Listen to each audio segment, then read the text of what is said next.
আসসালামু আলাইকুম। Wonder amusement পার্কের ভিতর সবথেকে সুন্দর একটি রেস্টুরেন্ট হলো পানিপথ রেস্টুরেন্ট। এখানে কয়েকটি রেস্টুরেন্ট রয়েছে, তার মধ্যে পানিপথ রেস্টুরেন্ট হচ্ছে অন্যতম। এই রেস্টুরেন্টের পরিবেশ এবং পরিবেশন আমার কাছে খুবই চমৎকার লেগেছে। আমরা সকালের দিকে গিয়েছিলাম এবং ঘুরতে ঘুরতে দুপুর হয়ে গিয়েছিল, তো ভাবলাম যে দুপুরের লাঞ্চটা এখান থেকে করে নেওয়া যায়।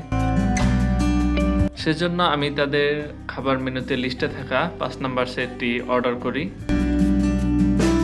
মেনুতে ছিল রাইস, চাইনিজ সবজি এবং 2 পিস মাংস। খাবারগুলো খুবই সুস্বাদু ছিল। আপনারাও চাইলে এখানে এসে ট্রাই করতে পারেন। পরবর্তী আপডেটের জন্য আমাদের সাথেই থাকুন। ধন্যবাদ সবাইকে।